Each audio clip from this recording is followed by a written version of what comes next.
जय झूलेलाल। राष्ट्रीय सिंधी भाषा विकास परिषद भारत सरकार जो इदारो आहे। इन संस्था जे तरफ़ां सिंधी भाषा जे विकास ऐं वाधारे जे लाइ कमु कयो वेंदो आहे। साहित्य जी उन्नति प्रगति कीअं थिए इन ते बि पाण कमु थींदो आहे। सिंधीअ खे तालीमी क्षेत्र में, शिक्षा क्षेत्र में कीअं उनजो विकास वाधारो थिए, इहो पिणु हिन संस्था जे तरफ़ां ध्यानु ॾिनो वेंदो आहे। मुख़्तलिफ़ योजनाऊं आहिनि राष्ट्रीय सिंधी भाषा विकास परिषद जी। ऐं अॼु असांजे हिन अंगण में, असांजे हिन स्थान में, हिन कार्यालय में अॼु भोपाल खां श्रीमान अशोक मनवाणी जी पधारिया आहिनि। अशोक जी, पाण तव्हांजो स्वागत आहे। अॼु तव्हां हिते पधारिया आहियो। अशोक मनवाणी जी लेखक आहिनि, नाटक नवीस आहिनि, नाटककार आहिनि, मूल रूप में पत्रकार आहिनि। सिंधी ऐं हिंदी क्षेत्र में उन्हनि जो वॾो हिकिड़ो नालो आहे, वॾा हस्ताक्षर आहिनि। जेकॾहिं मां चवां त गूनागून शख़्सियत जा मालिक आहिनि त हिन में को वधाउ न थींदो। असांखे ॾाढी ख़ुशी आहे त राष्ट्रीय सिंधी भाषा विकास परिषद जी ऑफिस में अशोक जी हिते पधारिया आहिनि। अशोक जी जा तमामु घणा किताब छपजी चुका आहिनि। उहे साक्षात्कार आहिनि, कुझु कहाणियूं आहिनि, कुझु मौजूदगी नाले कहाणियुनि जो हिकिड़ो संग्रह आहे। नाटक रक्त दोष नाले उन्हनि जो हिकिड़ो किताबु आहे। सुहिणा सिंधी ऐं सुहिणी साधना, पहिरीं साधना जेकी फिल्म एक्ट्रेस हुई, उन्हनि जे मथां, उन्हनि जे जीवन जे मथां हिकिड़ो रिसर्च कयल हिकिड़ो किताबु आहे, मकालो उन में लिखियलु आहे। अशोक जी पाण शोध करे पोइ किताबु लिखंदा आहिनि।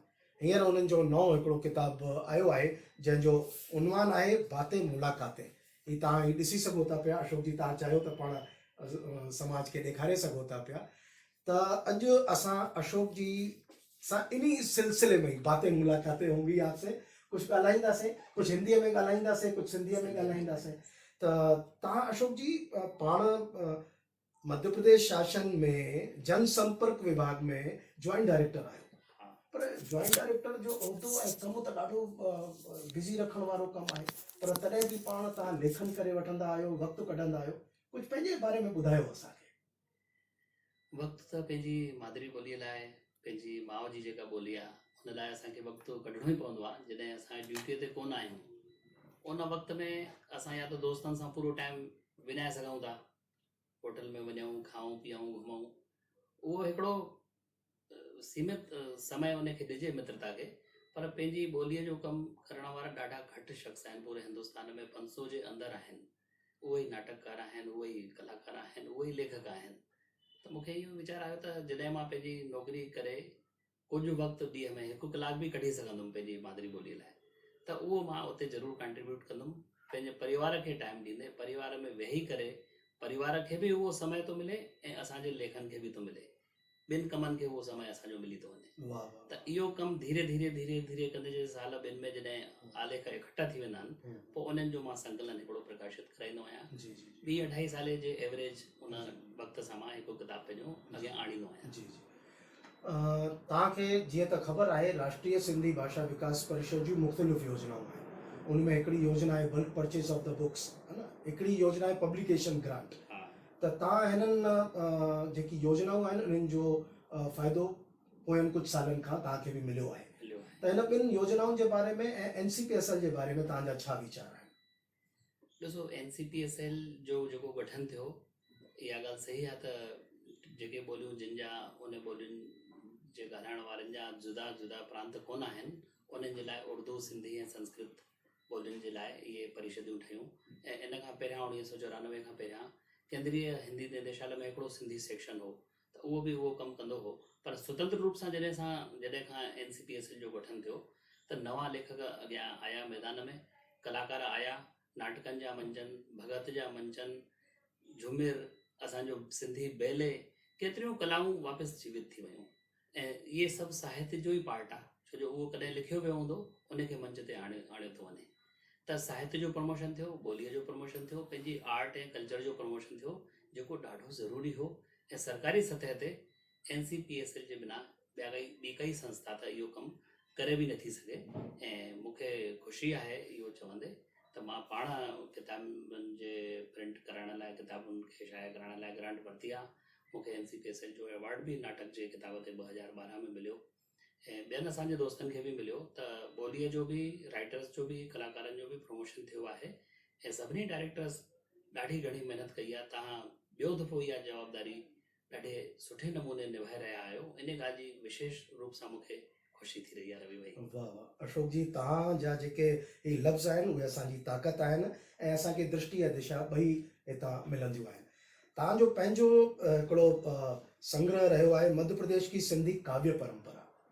त जॾहिं तव्हां मध्य प्रदेश की सिंधी काव्य परंपरा जी ॻाल्हि कयो था पिया त कहिड़े सन खां तव्हां उहा परंपरा खई आहे, सिंधी काव्य परंपरा मध्य प्रदेश जा 50 सिंधी पोइट्स खयां, पर मूंखे हिकिड़े ॾाढे बुज़ुर्ग अदीब डॉक्टर देवेंद्र दीपक इहा ॼाण ॾिनी त तूं अगरि एंथोलॉजी सिंधी कवियुनि ते प्रकाशित करे रहियो आहीं त उहा एंथोलॉजी चाहे मध्य प्रदेश खे आधार बणाए करे प्रकाशित थिए या हिंदुस्तान खे आधार बणाए करे प्रकाशित थिए, उन में पहिरियों नालो जेको ईंदो स्वामी महामती प्राणनाथ जो ईंदो। सच आहे। ऐं असांजे भोपाल जे ई हिकिड़े सीनियर राइटर जम्मू छोगाणी साहब इन ते रिसर्च बि कई ऐं उन्हनि जे 400-500 जेके सिंधी वाणी हुई, जेके श्लोक हुया 400-500, उन्हनि खे हिकु किताबी सूरत में पब्लिश कराए रीडर्स जे साम्हूं, सॼे सिंधी समाज जे साम्हूं ऐं सॼे भारतीय समाज जे साम्हूं उहा कृति उन्हनि आणी। मूंखे लॻो त हिकु लेखक कमु करे थो साॻे सब्जेक्ट ते डिफरेंट वे में, डिफरेंट तरीक़े सां नओं ट्रीटमेंट ॾेई करे उन कम खे उनखे रिप्रोड्यूस करे सघिजे थो। त एंथोलॉजी में मां पहिरियों कवि महामती प्राणनाथ कयो, जेके गुजरात मां आया ऐं मध्य प्रदेश जी धरती पन्ना में अची 16वीं सेंचुरी में वसिया ऐं महाराजा छत्रसाल जा मार्गदर्शक बि हुया ऐं उन्हनि खे प्रेरणा ॾिनी, साहस जी प्रेरणा ॾेई करे उन्हनि खे अॻिते पंहिंजे दायित्व लाइ प्रेरित कयो। ऐं उनजे सवाइ उन्हनि जेको साहित्य में ऐं आध्यात्मिक साहित्य में कमु कयो, अॼु हिकु मिसाल आहे। उन्हनि जी माता साहब सिंधी हुई। त इन जे लाइ स्वामी प्राणनाथ सिंधीअ में, गुजराती में, मुख़्तलिफ़ भाषाउनि में रचना कई ऐं प्राणनाथ साहब जो नालो असांजे सिंधी अदब में हिकिड़ो सुनहरे अक्षरनि में वॾो नालो आहे। तव्हां हिकिड़ी सुठी ॻाल्हि इहा ॿुधाई। पर जॾहिं मध्य प्रदेश जी काव्य परंपरा जी ॻाल्हि कयो था पिया त उतां वठी करे तव्हां आख़िर ताईं केसि ताईं उहा ॻाल्हि पूरी कयो? खियलदास बेगवणी जेके वॾा कवि रहिया भोपाल में ऐं कंहिं वक़्तु सिंध में जॾहिं असांजो डिवाइड न थियो हो हिंदुस्तान, त शेख अयाज़ जहिड़ा शाइर बि उन्हनि जा शागिर्द हुया। ऐं फ़ानी साहब जे सवाइ असांजे भोपाल जा घणेई कवि आहिनि, इंदौर जा कवि आहिनि जिन पंहिंजो सिंधी भाषा में काव्य सर्जन कयो आहे।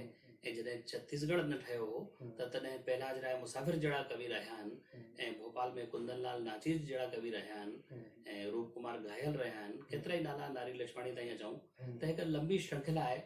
क़रीब 125 कवि हूंदा, पर एंथोलॉजी जी हिकु सीमा थींदी आहे त उन में मां उनखे 50 पोइट्स ताईं लिमिटेड कयो, छो जो वॾो ग्रंथ प्रकाशित करण बि हिकिड़ो वॾो श्रम साध्य कमु आहे। पर अॻिते हली इन जो पार्ट 2 ज़रूरु, सही आहे, हर किताब जो पार्ट 2 कॾहिं न कॾहिं ईंदो ई आहे, उनजी पॉसिबिलिटी रहंदी आहे। इन परंपरा में अशोक जी जेकॾहिं मां महसूसु कयां थो तव्हां सां ॻाल्हाईंदे त शोध तव्हां कयो आहे, है न, तहक़ीक़ ऐं तनक़ीद जो जेको पंहिंजो हिकिड़ो बिंदु आहे उन्ही खे बि तव्हां हमेशा सिंधी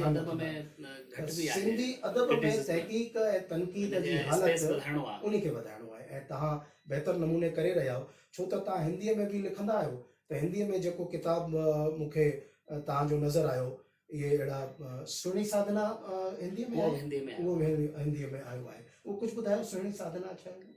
साधना अभिनेत्री जेका हुई असांजे समाज जी हिकु वॾी जेका आहे, उन ट्रेंड सेटर चइजे, एतिरा फैशन उन नवां हलाया, पर उन जे बारे में कोई किताब न आयो। जॾहिं मां ॾिसंदो हुउसि त बॉलीवुड में राज कपूर ते किताब अचे थो या देव आनंद ते अचे थो, मीना कुमारी ते अचे थो, त सिंधी आर्टिस्ट असांजा जेके आहिनि ऐं उन्हनि फिल्म्स घटि कयूं हूंदियूं तादाद में, पर उन्हनि जो कंट्रीब्यूशन ॾाढो वॾो आहे ऐं कंहिं पद्मश्री या पद्म भूषण खां घटि न आहिनि। सही आहे, पर उहे अवार्ड जी कंहिं रेस में न हुया, कंहिं रेड रेस में न हुया, कंहिं चूहा दौड़ में चइजे, पर उन्हनि जो कमु त आहे सभिनी जे साम्हूं ऐं सभिनी खां वॾो अवार्ड आहे।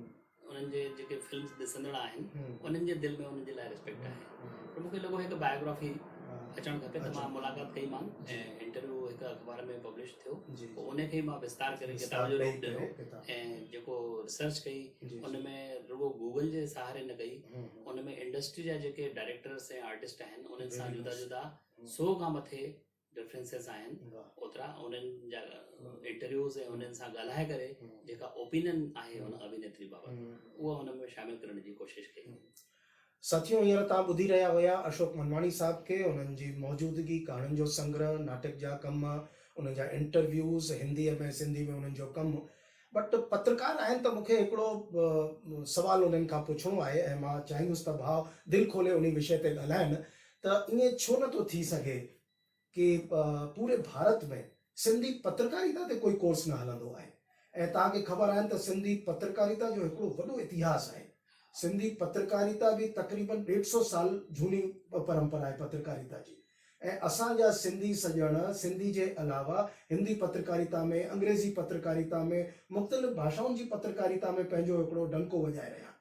तव्हांजो विज़न छा आहे कि NCPSL या तव्हां पाण, छो त पाण पत्रकार आहियो, कुछ दृष्टि समाज खे ॾेई सघो था पत्रकारिता ऐं सिंधी इन विषय खे ध्यान में रखी करे? बिल्कुलु ॾाढी रवि भैया अहम इहो जेको इशू आहे। ऐं पत्रकारिता त हिकु ज़रियो आहे, हिकु हथियार आहे समाज खे कीअं सही दिशा में वठी वञिजे। चवंदा न नेता जो कमु आहे समाज खे सही दिशा में वठी वञणु, पर उहो पत्रकार जो बि कमु आहे। जॾहिं आज़ादीअ जो आंदोलन हलियो तॾहिं असांजे हिंदू अख़बार जा केतिरा एडिटर्स हिक खां पोइ हिकु जेल विया। 8 उन 8 एडिटर्स ऐं उनजे सवाइ केतिरा ई उन में अहिड़ा राइटर्स आहिनि जिन जो लिखियलु लिटरेचर जेको आहे उहो जप्त थियो। उन ते बि रिसर्च कयल आहे हीरे ठाकुर साहब जी। ऐं हिंदुस्तान में आज़ादीअ खां पोइ जेका सभिनी खां वॾी न्यूज़ एजेंसी आहे United news of India UNI, उन जा जेके हुया ख़ासि फाउंडर उहे जीजी मीरचंदानी साहब। त जीजी मीरचंदानी साहब जो हिकिड़ो अहिड़ो बेजोड़ उन्हनि खे चइजे जुनून हुयो, उन सां ई गॾु ज़िंदगी उन्हनि जी थी पूरी। ऐं उन्हनि उन एजेंसी खे एस्टेब्लिश करण में पूरी ताक़त लॻाए छॾी। ऐं जॾहिं अख़बारनि खे पंहिंजा सोर्स कोन हुया न्यूज़ जा, त UNI जी जेका एजेंसी सर्विस आहे उन सां पूरा अख़बार हिंदुस्तान जा छपजंदा हुया। अच्छा। ऐं केतिरा ई असांजा KR मलकाणी साहब जेके राष्ट्रीय स्तर ते उपाध्यक्ष बि बणिया BJP जा। ऐं द सिंध स्टोरी उन्हनि जो हिकु किताबु आहे ऐं हिकु जर्नलिस्टिक अप्रोच सां गॾु उन्हनि उहो लिखियो आहे। The Sindh story, the RSS story. Advani साहब पाण पत्रकारिता में रहिया। Midnight knock. असांजा अयोध्या जा ज्ञान प्रकाश टेकचंदानी सरल साहब। ऐं केतिरा ई असां नाला खणूं।